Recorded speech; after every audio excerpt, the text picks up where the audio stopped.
Hey, awesome parents! So today, sasagutin natin yung kadalasang tanong kapag nalalaman ng mga tao that I have two kids diagnosed with autism spectrum disorder.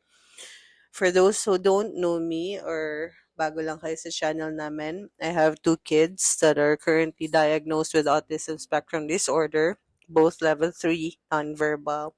Kuya P is 5 years old, turning 6. And I also have baby D, who's 3 years old, turning 4 by June.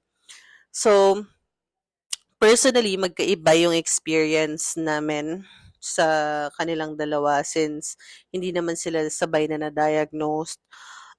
Kuya P was diagnosed 2011 while baby D was diagnosed with autism spectrum disorder noong 2023 na, which is last year. So, nung na-diagnose si Kuya P with autism, we absolutely had no idea how to handle the situation.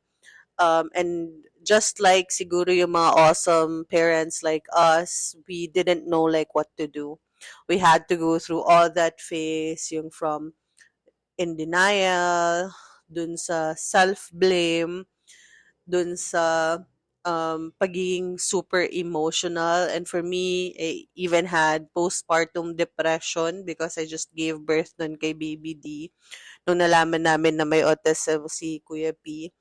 And then the acceptance. So it was very different. It was a very difficult phase for us, pero we didn't really have time. So, and I didn't want to be selfish. So, right after when we found out about the diagnosis, well, we're not ready emotionally.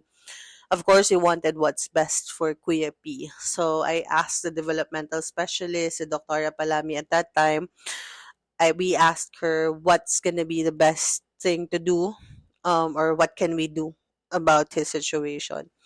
And so she recommended na, you need to have him enrolled and have an occupational therapy, speech therapy, behavioral therapy, and all the other therapy. And we did just that. So parang 1 week through that findings, no, in-enroll na namin siya agad because it wasn't about us, it was about Kuya P at that time. So even if we were struggling emotionally, parang we had to enroll him agad. Luckily, like, we found a therapy center na natanggap siya agad. So, parang 1 week into the diagnosis, nag-start na yung therapy niya. So, it was, yun. So, while he was going through the therapy session, of course, unti-unti na naming natatanggap. And then, yun. So, kay baby D naman, it was different since yun nga, we already have experience. Alam na namin kung ano yung gagawin namin because of Kuya P. But it came to us as a surprise kasi nga, the presentation of the two kids were really different. So, magkaiba sila ng presentation. Whatever yung napapansin namin before kay Kuya P, hindi pinapakita ni Baby D.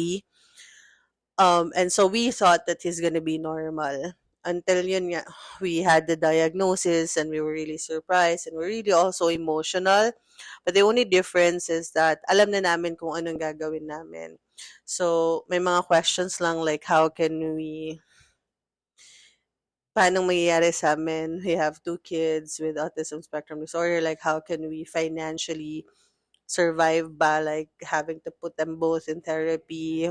It's gonna be a lifelong journey.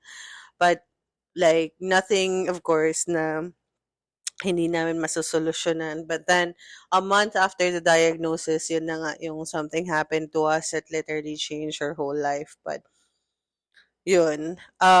If may mapapayo ako sa mga parents siguro na, you know, na diagnose pa lang yung anak nila, yung habaan nyo yung pasensya nyo, like patience, as in sobrang patience kasi it's always gonna be challenging every day.